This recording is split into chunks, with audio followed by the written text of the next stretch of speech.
부정적인 그거 스트레스나 이런 거 얘기를 보통 하게 되면 같이 무언가를 일을 했을 때 이 사람과의 의견 충돌이 났던 경험을 많이 얘기하거든요. 나는 A를 하고 싶은데 이 사람은 자꾸 B를 한다든지 자기의 주장만 되게 고집한다든지 뭐 그런 경험들이 분명히 있을 거예요. 돼요. 다 돼요.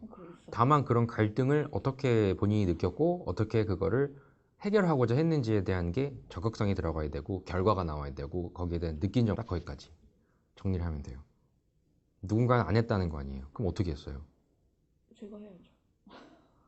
제가 함으로써 그러면 제가 한다는 거는 희생이에요.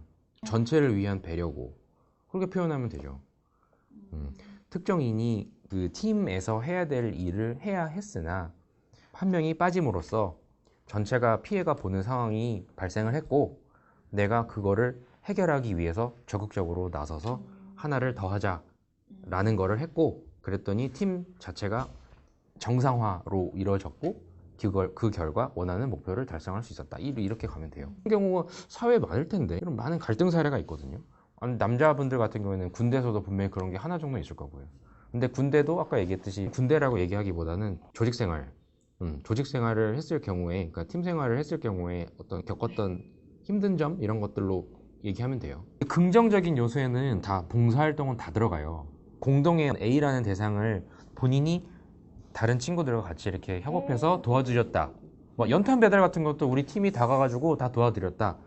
협업이고 목표 달성이고 다 돼요. 팀 자체에서 목표로 했던 것이 무엇인가를 항상 생각하면 돼요. 네. 긍정적인 요소는 봉사활동 위주로 잡으시면은 그냥 하실 수 있는 게 많을 거예요. A 지역에 뭐 독거노인 분들을 위해 가지고 우리 뭉쳐가지고 어떤 걸 도와드렸다. 그 결과 노인분들이 어떠한 감정을 같이 줬다. 그럼 성공도 했고 그리고 뿌듯하고 성취도 했고 난 노력도 했고 도전도 했고 다 되잖아요. 그러니까 어린이를 돕든 노인분들을 돕든 아니면 다문화 가정을 돕든 그러니까 누군가를 도왔던 과정은 긍정적인 걸로 다 넣어버려요. 네.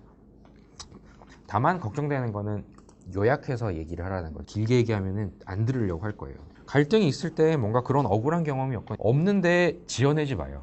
저는 그러한 경험이 없습니다 라고 솔직히 말을 하고 만약에 그러한 상황에 놓였을 때 저는 어떻게 하겠습니다 라고 얘기를 하면 돼요. 굳이 안 했는데 억지로 막 외워가지고 하지 마요.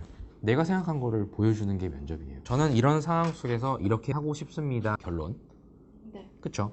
그러면 그 결론을 하면 두 갈씩이 되는 거죠. 그러면 문제점을 난 인식을 했잖아요. 네. 그게 왜 그렇게 생각하는지를 다음에 얘기하면 돼요. 왜? 그러니까 내가 맨 처음에 두 갈씩 주장, 문제점 인식 이런 상황에서는 이렇게 할 것입니다. 결론. 그리고 왜 그렇게 생각했는지 그리고 거기에 대한 근거가 무엇인지 그러니까 어떤 해결 방안이 이렇습니다. 아니면 극복 방안이 이렇습니다. 그리고 추가적으로 하나 더 하면 그렇게 내가 생각하는 거에 문제점은 없는지 그게 리스크거든요. 보완점은 없는지에 대한 거를 얘기를 하시고 그런 부분을 감안하여 처음에 얘기했던 거를 재강조하면은 딱 끝나요. 그게 사조서 다시 얘기하면 처음에 문제점을 인식하고 이런 상황 속에 저는 이렇게 할 것입니다. 그렇게 생각한 이유 외에는 이것입니다. 그 근거는 1번, 2번, 3번이 있습니다. 그리고 내가 생각했던 그 근거의 문제점 그러면 끝나요. 네. 네. 모든 거는 이렇게 답변하면 돼요. 상황 인식은.